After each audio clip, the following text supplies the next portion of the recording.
નાની વાતમાં આપણે આજે જય શ્રી ગોપાલ અંક છે 1975મો, જુલાઈ મહિનો 7મા મહિનાનો 15મી તારીખનો અંક છે 1975. એમાં 21મા પાના નંબર ઉપર એક લેખ લખ્યો છે, એ વાંચશું આપણે કે ભક્તિના 5 પ્રકાર.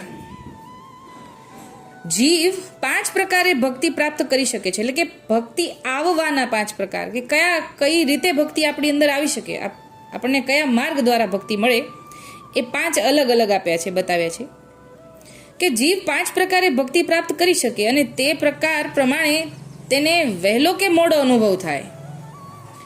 એક તો છે જન્મ સિદ્ધ, બીજું સ્વપ્ન સિદ્ધ, ત્રીજું અકસ્માત સિદ્ધ, ચોથું કૃપા સિદ્ધ અને 5મું મંત્ર સિદ્ધ. આ 5 રીતે ભક્તિ આપણને આવી શકે એવું લખ્યું છે અહીંયા. પેલું જન્મસિદ્ધ. જે ભક્તિમાન જીવ જન્મથી જ ભક્તિમાન હોય તો તેને પૂર્વજન્મનો જ ભક્તિનો સંસ્કારી જીવ જાણવો. પૂર્વજન્મનો ભક્તિનો સંસ્કારી જીવ જાણવો. એનો દાખલો અર્જુનને ચોખ્ખો જ આપેલો છે કે પૂર્વજન્મમાં તે ઈશ્વર સાધક હોય, તેની સાધના ભક્તિ જ્યાંથી અધૂરી હોય ને ત્યાંથી જ તે નવા જન્મમાં શરૂ કરે છે. એટલે કે પૂર્વજન્મમાં જ્યાં અધૂરું હોય પછીના જન્મમાં અધૂરેથી શરૂ કરે, ઝીરોથી ન ચાલુ થાય, પહેલાંનું બધું જતું ન રહે, એનાથી આગળથી શરૂ કરવાનું હોય. એટલે કે જન્મતા વેત જ એને જન્મસિદ્ધ ભક્તિ સિદ્ધ થઈ ગઈ કહેવાય. તેની સાધના ભક્તિ જ્યાંથી અધૂરી હોય ત્યાંથી મળે. એમ પ્રભુએ અર્જુનને શ્રીમુખે કહ્યું કે આ જીવો જન્મસિદ્ધ ભક્ત કહેવાય. હાલના જમાનામાં જીવો તેવા ઘણા ઓછા હોય છે. લલિતા તે હર બાઈ બાવ ધાવે વારણા રહી. લલિતા અને બિહારીદાસને પણ આપણે એ રીતે ગણી શકાય. બીજું સ્વપ્ન સિદ્ધ. સ્વપ્ન સિદ્ધ ભક્તિ કોઈ ભક્ત પર પ્રભુની કૃપા હોય, દૈવી જીવની કૃપા હોય તો તેને સ્વપ્ન મારફતે ભક્તિ માર્ગ તરફ જવા માટે પોતે આજ્ઞા કરે તેવા ભક્ત આપણા ગોરબાઈ. આપણે ગોરબાઈની વાર્તા આવી હતી ને, નાની વાતમાં આપણે આવી ગઈ કે જૂનાગઢના છે, એના સાસુ બહુ ખીજાયા, જારીજીત ફોડી નાખ્યા એના સાસુએ, કેમ કે ગોરબાઈને બ્રહ્મ સંબંધ નહોતું, ગોપાલાલના સેવક હજી નહોતા થયા. એ ગોરબાઈની વાર્તાનું અહીંયા અનુસંધાન છે કે એને સ્વપ્ન આવ્યું. આવા પ્રસંગો ગુણમાલમાં પણ ઘણા મળી આવે. આવા ભક્તો સ્વપ્ન સિદ્ધિ ભક્તરાજ કહેવાય. એટલે કે સ્વપ્નમાં હજી આમ બ્રહ્મ સંબંધ ન થયું હોય તો સ્વપ્ન દ્વારા બ્રહ્મ સંબંધ થાય, ઠાકોરજી સ્વપ્નમાં દર્શન કરાવે, પછી ઠાકોરજીની સ્વરૂપ નિષ્ઠા થઈ જાય, તો એ સ્વપ્ન સિદ્ધ કહેવાય.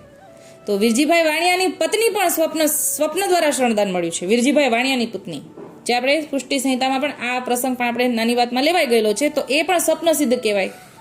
ત્રીજું અકસ્માત સિદ્ધ. આવા અકસ્માત સિદ્ધ ભક્તો તો ભાગ્યશાળી કહેવાય, કારણ કે વગર સાધને કર્યા વગર, પ્રયત્નો કર્યા વગર પ્રભુનો અનુભવ થાય, તે મોટા નસીબની જ વાત છે. આમાં પણ સંસ્કારોને દેવીપણું તો સાધનમાં હોવું જોઈએ. આવા ભક્તો આપણા પુષ્ટિ સંપ્રદાયમાં ઘણા થઈ ગયા, જેમ કે મયા ઢીમર, પોરબંદરના ઠકરાણા, રાજકોટના રાજા વિભાજી વગેરે આમાંના છે. એમનો ભક્તિ માર્ગમાં પ્રવેશ થતાં જ પ્રભુજીએ પૂર્ણ પુરુષોત્તમ રૂપે દર્શન દઈ દીધા ને પોતાનો અનુભવ આપ્યો. એ મહાન ભાગ્યની જ વાત કહેવાય.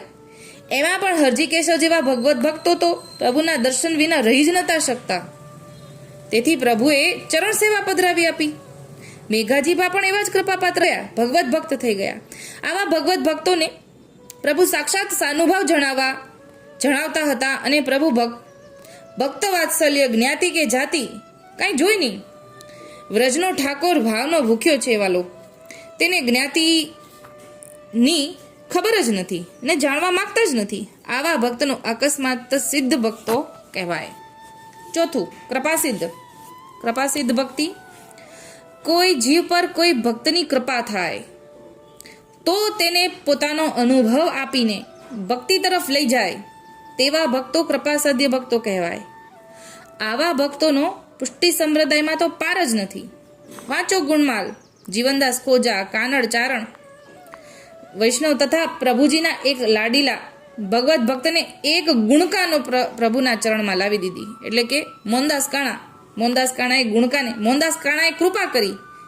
કૃપાસિદ્ધની વાત ચાલી છે ને, એટલે કે જીવ ઉપર કોઈ ભક્તની કૃપા થાય, એટલે કે ગુણકાની ઉપર મોહનદાસ કાણાની કૃપા થઈ અને ઠાકોરજીની સન્મુખ લાવી દીધી, તો આ કૃપાસિદ્ધ ભક્તિ થઈ મળી ગુણકાને. એની એવી વાત કરે છે કે ચરણમાં લાવીને ઉદ્ધાર કરી દીધો. તે ભગવત ભક્ત એને હજુ પણ સૌ સંભાળી રહ્યા છે, અને એ મોહનદાસ કાણાને ડીંગલાથી વૈષ્ણવો હજી પણ બધા બાધા રાખે છે કે જેથી મન મનોરથ પૂર્ણ થાય. આવા જીવો કૃપાસિદ્ધ કહેવાય. 5મું, મંત્રસિદ્ધ. જ્ઞાન વગર પણ પ્રભુની પવિત્ર નામ રટણથી જીવ અનુભવ પ્રાપ્ત કરી શકે એને મંત્રસિદ્ધ ભક્તિ કહેવાય. એને મંત્રસિદ્ધ ભક્તિ કહેવાય. અને ઘણીવાર પોપટિયું જ્ઞાન કહે, ઘણીવાર માણસો એમ પણ કહે કે સમજ્યા વગર પ્રભુનું નામ લીધા જ કરે છે, એનાથી શું લાભ મળવાનો છે? તેનો જવાબ એટલો કે શ્રીમદ ભાગવતમાં કહ્યું છે કે મશ્કરીમાં પણ પ્રભુનું નામ લેવાથી લાભ તો છે. જેમ નાના બાળકને અગ્નિને અડતા દાજી જઈશ એવું પોતાને જ્ઞાન નથી, છતાં અગ્નિને અડતા તે દાજી તો જાય છે. તેમ પ્રભુના સ્વરૂપનું જ્ઞાન ન હોય છતાં ભૂલે ચૂકે પણ જો નામ લેતા હોય તો કોટાન કોટી જન્મના પાપો બળીને ખાખ થઈ જાય, અને જીવ અવિચ્છનીય જપથી ઇન્દ્રિયોનો નિરોધ પ્રાપ્ત કરીને પ્રભુ દર્શન કરી શકે છે. દાખલા તરીકે એક બાઈ અષ્ટાક્ષર મંત્રનો ઉચ્ચાર પણ આવડતો નહોતો, અને પ્રભુએ કહ્યું કે તને મારું નામ આવડે છે? બાઈએ કહ્યું આપશ્રીનું નામ તો હૈયે ઘૂંટાયેલું છે. ત્યારે આપશ્રીએ કહ્યું કે જા મારા નામનો જપ કરજે.